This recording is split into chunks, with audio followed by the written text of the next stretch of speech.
शिरडी में साईं बाबा की समाधि के अलावा भी ऐसी 5 समाधि हैं जिनको आपको देखना चाहिए। और मैं ऐसा कहूँगा कि ये जो पांचों समाधि हैं वो किसी न किसी रूप में बाबा से जुड़ी हुई हैं और इनके पीछे का क्या रहस्य है और ये किन किन लोगों की है वो आपको इस वीडियो में जानने को मिलेगा। नंबर 1 पर आती है अब्दुल बाबा की समाधि या अब्दुल बाबा की दरगाह भी कह सकते हैं। चावड़ी के नज़दीक आपको अब्दुल बाबा की दरगाह देखने को मिलेगी और अब्दुल बाबा जो हैं वो बाबा के शिष्य तो थे ही, साथ ही में उन्होंने बाबा से बहुत कुछ सीखा था। देखिए, अब्दुल बाबा जो हैं वो पहले किसी और गुरु के यहाँ पर शिष्य थे, लेकिन बाबा ने उस गुरु को सपना दिया और सपने के माध्यम से कहा कि अब्दुल को मेरे पास भेज दो। और जब अब्दुल बाबा शिरडी आए तो बाबा ने उनको कहा कि मेरा कौवा आ गया। ऐसा प्रेम बाबा का था अब्दुल बाबा के लिए। और साथ ही में बाबा की जो सीख थी अब्दुल बाबा के लिए वो बहुत ही ज़्यादा अलग थी।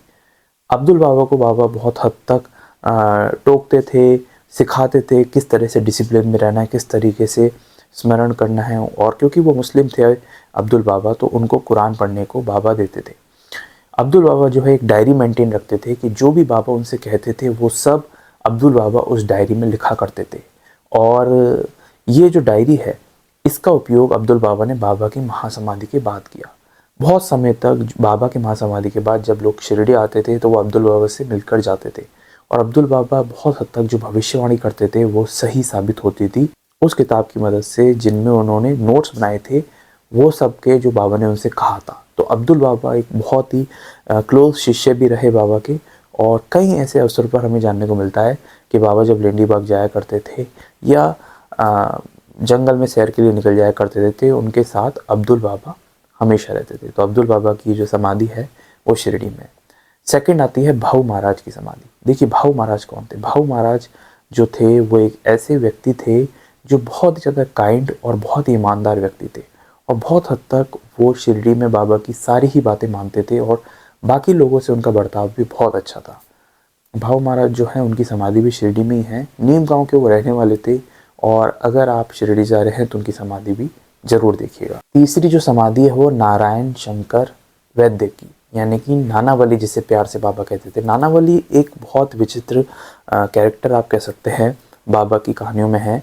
नानावली जो थे वो बहुत मस्त मौला इंसान थे। वो बच्चों के साथ खेलते थे, वो शोर मचाते थे, हल्ला करते थे, मिट्टी में लोट लगा लिया करते थे और यहाँ तक कि वो अपने आप को बाबा की सेना का जनरल मानते थे और कहते भी थे कि मैं बाबा की आर्मी का जनरल हूँ। और जब भी सब भक्त शिरडी में दर्शन करने के लिए आते थे बाबा के, तो नानावली बहुत डिसिप्लिन मेंटेन कराते थे उनसे और हर व्यक्ति को बाबा के दर्शन मिल पाए, उनसे बात करने का मौका मिल पाए, नानावली ये सुनिश्चित करते थे।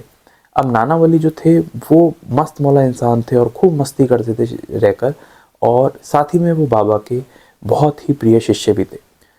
नानावली से हमें जानने को ये मिलता है कि एक बार नानावली ने बाबा को उनकी सीट पे से उठा दिया और खुद जाकर बैठ गए और बाबा भी चुपचाप वहाँ से हट गए। लेकिन नानावली को थोड़े ही समय में एक ऐसा एहसास हुआ कि ये जगह कोई आम जगह नहीं है, तो वो तुरंत वहाँ से उठे और उन्होंने बाबा को वापस वहाँ पर बैठा दिया। और ये बात के बारे में उन्होंने बाद में बताया भी कि उस जगह का स्थान सिर्फ बाबा ही ले सकते हैं, क्योंकि वो जो शक्ति है वो और कोई संभाल नहीं सकता। साथ ही में नानावली बाबा को इतना मानते थे कि बाबा की महासमाधि के 13 दिन बाद ही नानावली को ऐसा एहसास हुआ कि मेरे मामा चले गए, क्योंकि वो मामा बोलते थे बाबा को, तो इस वजह से उनका भी इच्छा नहीं है जीवन जीने की। तो नानावली ने क्या किया, 13 दिनों के बाद ही जो है समाधि ले ली। तो तीसरी जो समाधि है वो नानावली की है। फोर्थ जो समाधि है वो वीपी अय्यर की है। वीपी अय्यर, असल में दिलचस्प बात यह है कि कभी उन्होंने ना साईं बाबा को देखा, ना कभी वो बाबा के समय रहे। असल में वीपी अय्यर जो है वो साईं संस्थान से बाद में आकर मिले थे और वो शुगर मिल की एक फैक्ट्री है, वहाँ पर काम करना उन्होंने शुरू किया। और जब वो शिरडी रहने लगे तब उनका अट्रैक्शन बाबा की तरफ बहुत बढ़ गया और ये बाबा की महासमाधि के बाद की बात है।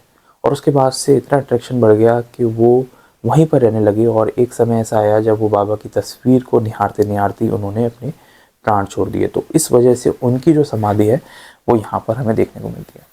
फिफ्थ जो समाधि है वो बहुत खास है, क्योंकि वो है तात्या कोते पाटिल की। तात्या कोते पाटिल जो कि बाईजम्मा के बेटे थे और बाबा ऐसा कहते थे कि बाईजम्मा जो हैं पिछले जन्मों में उनकी बहन रही हैं, तो इसलिए तात्या जो है बाबा को मामा कहते थे। और तात्या और बाबा का बहुत ही क्लोज़ रिलेशन में कहूँ वो आपको जानने को मिलता है, क्योंकि बाबा के साथ बचपन की अवस्था से जो तात्या है बड़े हुए थे, बाबा के साथ खेलना उठना, और रात में जब सोते थे महासमती तात्या और बाबा, तो पैर से पैर मिला के और सर अपोजिट डायरेक्शन में करके सोते थे। तो इतना ज़्यादा घनिष्ठता थी। और यही नहीं, ये घनिष्ठता हमें यहाँ भी दिखती है जब चावड़ी में बाबा विश्राम करते थे तो बाबा तात्या से कहते थे कि तुम अपने घर सोने तो जा रहे हो, लेकिन बीच में रात में आके मुझे चेक कर जाना कि मैं ठीक हूँ ना। मतलब बाबा की इतनी अच्छी बॉन्डिंग थी और बिल्कुल दोस्त जैसा व्यवहार था तात्या का बाबा का, और तात्या और बाबा का बहुत ही ज़्यादा गहरा साथ था। कई अवसरों पर हमें जानने को मिलता है कि तात्या जो है वो बाबा से जो बात हो वो कर लेते थे, और लास्ट समय में भी, बाबा के लास्ट समय में भी हमें साईं सच्चरित्र में ऐसा देखने को मिलता है। ये बाबा ने रामचंद्र पाटिल को बताया था, भक्तों को बताया था कि तात्या बहुत बीमार है और तात्या अब नहीं रहेगा। लेकिन असल में हुआ ये कि बाबा ने महासमाधि ले ली और जब तात्या बीमार था तो तात्या ठीक हो गया। तो इतनी गहरा संबंध हमें जानने को मिलता है। ये 5 समाधियाँ बहुत ही खास है, और अगर आप शिरडी जा रहे हैं तो इन 5 के दर्शन जरूर कीजिएगा। इसी तरह आप साईं बाबा से जुड़ी हुई ढेर सारी कहानियाँ जानना चाहते हैं, रियल किस्से जानना चाहते हैं, असली हिस्ट्री जानना चाहते हैं, तो इस चैनल पर ऐसी ढेर सारी वीडियोस अपलोडेड है। मैं बाबा से जुड़ी हुई कहानी पढ़ता रहता हूँ, समझता रहता हूँ और आप तक पहुँचाता रहता हूँ। अगर आप इस चैनल पर नए हैं तो इस चैनल को सब्सक्राइब भी कर सकते हैं। मिलेंगे एक नेक्स्ट वीडियो में एक नई कहानी के साथ, एक रियल किस्से के साथ। तब तक के लिए ओम साई राम।